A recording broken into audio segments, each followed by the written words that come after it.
Now start question number 4.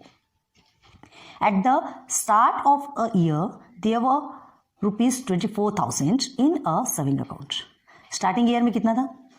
Year के starting में 24,000 इन a saving account में ऑलरेडी था.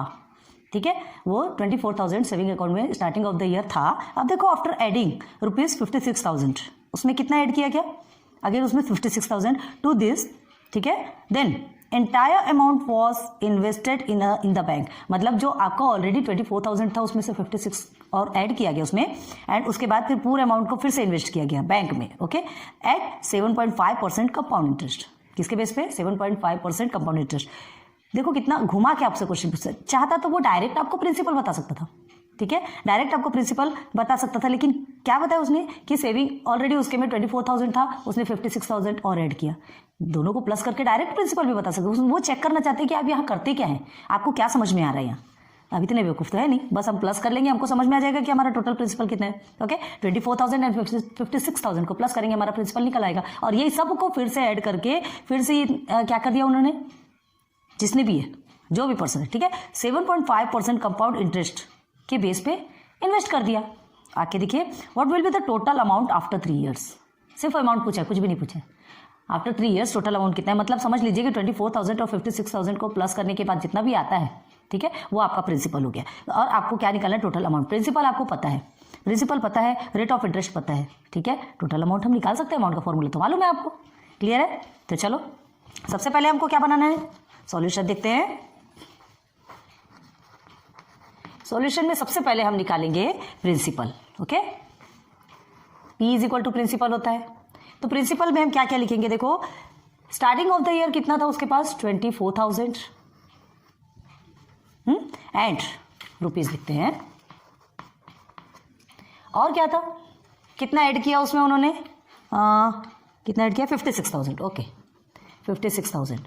तो ये दोनों को प्लस करेंगे तब हमारा प्रिंसिपल निकल आएगा. ठीक है, तो इज इक्वल टू कितना हो गया टोटल हमारा? रुपीज लिखना बार बार भूल जा रहे हैं.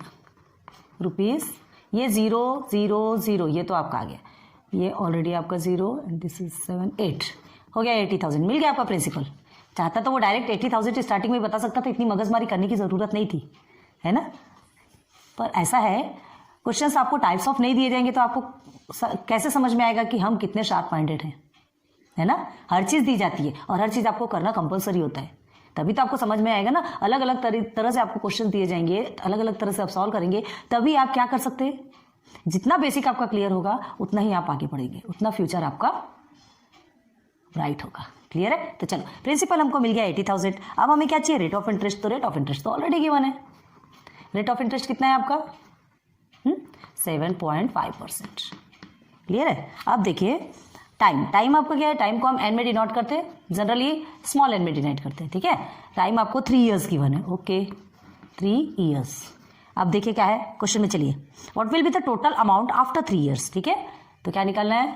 अमाउंट इज इक्वल टू, यही हमको फाइंड करना है. टोटल अमाउंट हमें फाइंड करना है. सब चीज मिल गई आपको, टोटल अमाउंट निकालना है. अमाउंट का फॉर्मूला पुट करो, सॉल्व करो. ठीक है, तो अमाउंट का फॉर्मूला तो आपको मालूम है, ज्यादा बताने की जरूरत नहीं है. Therefore amount is equal to क्या होता है? प्रिंसिपल. ठीक है, multiply by 1 plus rate of interest है. तो चलो पहले जो आपका फॉर्मूला है वही लिख लेते हैं, उसके बाद फिर आगे बढ़ते हैं. और ये हो गया आपका N in the sense years. ठीक है, बस इसको सॉल्व कीजिए, आपका अमाउंट एम ही निकल आएगा. अमाउंट इज इक्वल टू, देखिए प्रिंसिपल आपका टोटल कितना है? 80,000. अब बार बार रुपीज नहीं लिखते, वो लास्ट में फिर लिखेंगे. ठीक है, then 1 plus rate of interest. ये थोड़ा सा आपको प्रॉब्लम देगा, है ना. ये जो रेट ऑफ इंटरेस्ट है ना 7.5%, क्या है, अगर राउंड फिगर में जैसे देता है 10 दिया, 20 दिया या 100%, इस तरह से कुछ देता है ना, तो हमको इजी हो जाता है कट करने में, सॉल्व करने में. और इस तरह के नंबर्स जब आपको गिवन होते हैं ना, बहुत ज़्यादा मल्टीप्लिकेशन करना पड़ता है, थोड़ा लेंदी हो जाता है ना, थोड़ा बोर लगता है. लेकिन बोर लगने वाला सवाल ही नहीं है. हर टाइप के नंबर्स मिलेंगे, हर टाइप के नंबर से हमको सॉल्व करना पड़ेगा, must. Okay, now rate of interest is 7.5 okay %. ठीक है, अपॉन 100 ऐसा लिखेंगे. ईयर्स कितना है? 3 ईयर्स. कर लिया क्लियर आपने? कर लिया. अब देखो क्या करना है, 7.5 है, यहाँ से आपको डेसिमल हटाना है ना. डेसिमल के बाद एक डिजिट है, तो आप यहाँ 0 एक नीचे यहाँ ला देंगे, तब ये 75 बन जाएगा. बन सकता है. इसके पहले कई बार समझाया हमने आपको, ध्यान दिए होंगे अगर आप तो आपको समझ में आ जाएगी चीज़, ठीक है। तो चलो कैलकुलेट करते हैं, पहले इसे सिंप्लीफाई करते हैं। Therefore A is equal to, अभी इसका कोई काम नहीं ना, 80,000 जो है आपका एज इट इज रहेगा 1 प्लस इसे हमने 75 कर दिया और नीचे में यहाँ पर ये 10 बढ़ा दिया, मतलब 100 का 1000 बन गया। अगेन क्या हो गया ये 3। अब ये किससे डिवाइड हो सकता है, कर सकते हैं डिवाइड, सिंप्लीफाई हो सकता है ना, पहले छोटा कर लो उसके बाद सॉल्व करो, ज़्यादा बड़े बड़े में चलो तो और ज़्यादा हैक्टिक हो जाता है अपने लिए। तो 25 से आप डिवाइड कर सकते हैं, 25 3 ज़ा 75 एंड 25 4 ज़ा क्या होता है 100, है ना, और 0 आप उतार लीजिए। चलिए therefore A is equal to 80,000, जैसा लिखना है सिस्टमेटिक बता रहे हैं ऐसा ही आपको लिखना है। चलिए हमने 25 से डिवाइड किया, डायरेक्ट यहाँ पे 3/40 लिख दिया। अगर आपको याद नहीं रहता ना तो ऐसे ब्रैकेट में लिख लीजिएगा, है ना, सिंप्लीफाई बाय 25, ऐसा आपको ब्रैकेट में लिखना है आपकी याद के लिए, है ना, एग्जाम में लिखने की जरूरत नहीं, आपकी याद के लिए कि हमने 25 से डिवाइड किया तो ये हमारा ये है। कैसे आया ये आपको समझ में आना चाहिए ना, और नहीं होता तो आप छोटे छोटे नंबर से कीजिए, 5 से कीजिए। अब कितना लंबा करते जाएंगे, जब हमको पता है कि एक टेबल में वो डिवाइड हो सकता है तो उतनी मगजमारी करने की जरूरत नहीं है। ओके चलो अब देखिए ये आपका 40 है ना, 1 प्लस 3/40, तो इसमें हम क्या कर सकते हैं, क्रॉस मल्टीप्लाई कर सकते हैं, क्रॉस मल्टीप्लाई नाउ। चलिए A is equal to 80,000 as it is रहेगा, ओके देन हम इसमें करेंगे क्रॉस मल्टीप्लाई। तो देखिए जिसके नीचे कुछ नहीं है उसके नीचे 1 होता है, आपको पता है, हमने बताया भी है और आपको भी पता है। तो ये जो 40 है क्या होगा, न्यूमरेटर में चला जाएगा, 40 1 के साथ में मल्टीप्लाई होगा और ये 1 3 के साथ में मल्टीप्लाई होगा तो 3 का 3 ही रहेगा। 41 आपका 40 हो गया प्लस 3 1 3 हो गया और 41 अगेन यहाँ पर 40 ही आएगा, कुछ कर सकते हैं क्या, नहीं, और ये 3 जो ईयर्स है वो आपका एज इट इज रहेगा। क्लियर हो गया यहाँ तक कि समझ में आ रही बात, डबल से समझाते हैं, टेंशन लेने वाली बात नहीं। Now again amount is equal to आपका अगेन 80,000, सिर्फ अमाउंट निकलना है, देखो कैसे इजीली अमाउंट निकलता है, अमाउंट का फॉर्मूला मालूम है आप कर सकते हैं। ओके नाउ अब ये 40 प्लस 3 आपको 43/40, बस अब देखो कितना हेक्टिक होने वाला है आपके लिए। हाँ ऐसे नंबर्स को कैसे सॉल्व करेंगे आप, 3 टाइम्स आपको 43, तो इसको क्या करना है 3 टाइम्स 43/40, 43/40 अगेन 43/40 लिखेंगे। चलो जितना सिंप्लीफाई हो सकता है फिर सिंप्लीफाई कर लेंगे। 80,000 ठीक है, मल्टीप्लाई बाय मल्टीप्लाई होगा ना, 43/40 अगेन 43/40 अगेन 43/40, ठीक।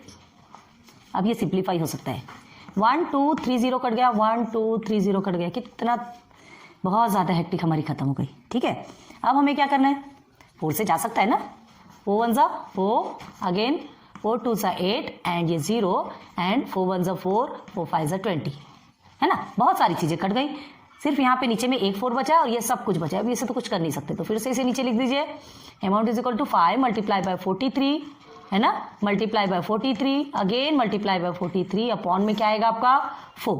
बस अब इसे सॉल्व करना है, तो इसे सॉल्व करेंगे तो आपका आंसर आता है, देखो पहले ये दोनों को मल्टीप्लाई करना फिर ये दोनों को मल्टीप्लाई करना, ठीक है। तो 5 मल्टीप्लाई बाय ये तीनों को आपको मल्टीप्लाई करने पे देखो हम डायरेक्ट बता रहे हैं 79,507 आपका आंसर आएगा, अपॉन में 4 आएगा। क्लियर है, आ रही बात समझ में, आपको नहीं समझता करके देखिए, है ना, देखिए 43 का 43 के साथ में आप मल्टीप्लाई करेंगे, है ना, तो क्या आएगा आपका इतना आएगा। अब अगेन इसे 43 के साथ में मल्टीप्लाई करेंगे तब आपका आंसर क्या आएगा, ये आएगा। रफ में करके देखिए आपको खुद से समझ में आएगी चीजें।